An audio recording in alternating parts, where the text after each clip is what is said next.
ईशा भूषण है। निशा जी, आज से चैत्र नवरात्रि आरंभ हो गए हैं और नववर्ष भी यहाँ से आरंभ हो गया। क्या कहना चाहेंगे, आप एक युवा हैं, जिस तरह से नववर्ष युवा 31 दिसंबर को मनाते हैं और वहीं पर आज मनाते हैं। जी, नवरात्रि का ये है, मतलब जहाँ से हम आते हैं तो देवभूमि है।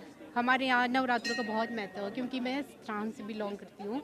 तो हमारे वहाँ पे मंदिर है भीमा काली माता का, तो वहाँ पे जैसे हम देखते हैं श्रद्धालु यूथ मतलब हमेशा चले रहते हैं।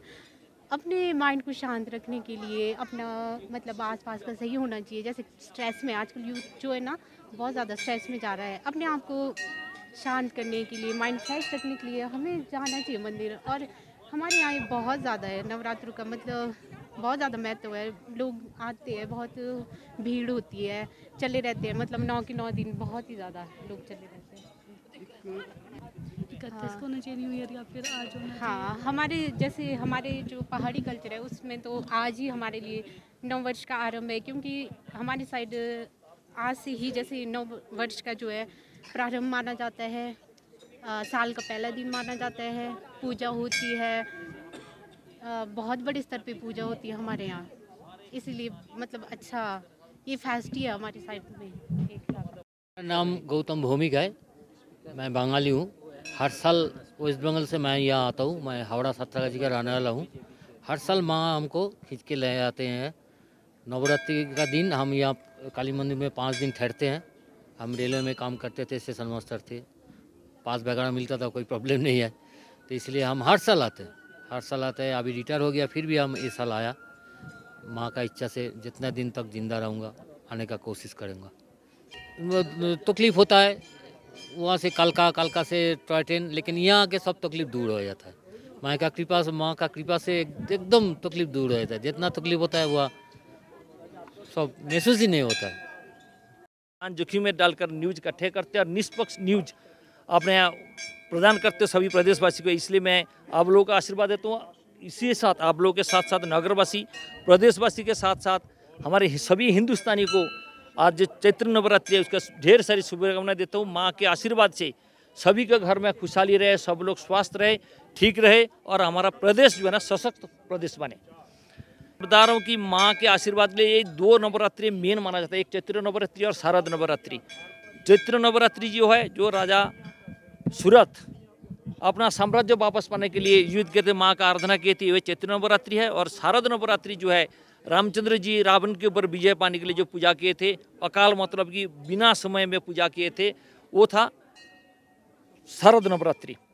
इस नवरात्रि से और जो शुरुआत हुई है हिंदुस्तान में, जो विक्रमी संवत शुरू होता है, जो इसके जो आशीर्वाद माँ के आशीर्वाद मान लीजिए, एक ही बात मैं कहूँगा कि ये मान लीजिए कि अश्वमेध यज्ञ के बराबर है। ये जो नवरात्रि जो है, इनके आशीर्वाद जो ऐसे होते हैं कि जैसे हिमाचल के, मैं तो देखता हूँ कि काफ़ी सालों से मैं शिमला में रह रहा हूँ और हिमाचल से हर एक कोने से लोग आते हैं, साथ साथ विश्व से भी लोग आते हैं। विश्व बहुत फरना रहते हैं, हिंदुस्तान के हर कोने से लोग आते हैं।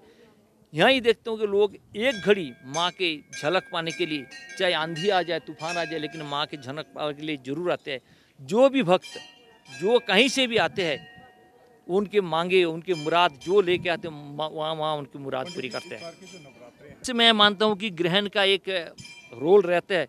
जब हिंदुस्तान में जो ग्रहण, इसमें ज्योतिष वगैरह जो है वो अच्छी तरह से बता पाएंगे, लेकिन मैं इतना ही बोलूँगा, जो हिंदुस्तान में जो ग्रहण अदृश्य है, इसका कोई प्रभाव नहीं पड़ेगा, किसी के ऊपर नहीं पड़ेगा। खास करके हिंदुस्तान में जब अदृश्य है, हिंदुस्तानी के ऊपर किसी को नहीं प्रभाव पड़ेगा इसका। नवरात्रि है और जिस तरह से वो लोग इसमें किस तरह से मनाया जाता है, जो अपने मन से जो मुराद लेके सच्चे मन से आते हैं, वो जिस रूप से, जैसे अमीर गरीब जो भी आते हैं, जो अपने मन से जिस हिसाब से आते हैं, माँ के पास जो शीश नवा के जो अपने मांगे मानते हैं, पूरी तरह से पूरी करते हैं। आज मैं कालीबाड़ी मंदिर में माता रानी का नवरात्रे के शुभ मौके पर प्रथम दिन पर आशीर्वाद लेने के लिए आया हूं और मैं अक्सर आता हूं।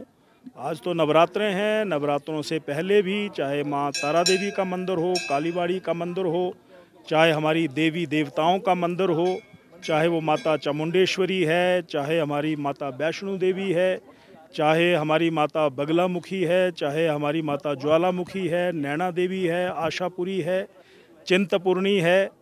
अक्सर समय समय पर जब माता का बुलावा आता है तो हम आशीर्वाद लेते हैं। मैं नववर्ष, हिंदू नववर्ष विक्रम संपत 2081 की पूरे समाज को बहुत बहुत बधाई, मंगल कामनाएं, शुभ कामनाएं। हमारा ये समाज स्वस्थ रहे, मंगल रहे और हमारा ये हिंदुस्तान और आगे सनातन विचार को पूरी दुनिया में लेकर के जाए। यही आज के शुभ मौके पर माता रानी के चरणों में आशीर्वाद लेता हूँ। तो सर मैं यही कहना चाहूँगी, एक्चुअली जो हमारा नववर्ष है हिंदू नववर्ष के अकॉर्डिंग तो हमारा आज होता ही है, लेकिन अंग्रेज़ों ने क्या कर दिया, इसको शिफ्ट करके 1 जनवरी कर दिया है। तो मेरे ख्याल से हमारे को अपने संस्कृति के साथ चलना चाहिए, क्योंकि अभी तो हमारे को इतना टाइम हो गया है देश को इंडिपेंडेंस होके। तो मेरे ख्याल से नववर्ष हमारे को आज ही मनाना चाहिए। एज अ यूथ मैं ये चीज़ बोल रही हूँ। और बाकी मेरा नववर्ष पे ये कहना है कि रोज़ सब लोग, जितने भी हमारे यूथ हो, बुजुर्ग हो, जितने लोगों को यहाँ पे आना चाहिए, मंदिरों में जाना चाहिए, क्योंकि ऐसे करके जो हमारी संस्कृति, हमारे कल्चर है वो प्रमोट होगा। अदरवाइज़ हम तो भूल रहे, वेस्टर्न कल्चर को अपनाने से बेहतर कि हम अपने कल्चर को प्रमोट करें। आप देख लो कि जितने भी यूथ है वो कितनी आज की डेट में फ़ोन में ही घुसा है, ना उसको ये पता है कि नववर्ष क्या, they don't know about this कि ये हमारा, या अभी तो कईयों को रिसेंटली पता लग रहा होगा कि हमारा हिंदू धर्म के अकॉर्डिंग आज नववर्ष होता है। एक्चुअली वो जानते हैं कि वो 1 जनवरी को होता है। तो मेरे ख्याल से हम लोगों को भगवान के साथ कनेक्ट होना चाहिए, एक डिवाइन होती है, स्पिरिचुअलिटी होती है, उसके साथ कनेक्टेड रहना चाहिए, क्योंकि जो हमारे माइंड का स्ट्रेस लेवल होता है, एंजाइटी होता है, इससे हम लोग दूर हो जाएंगे। तो बस मैं यही कहना चाहूँगी।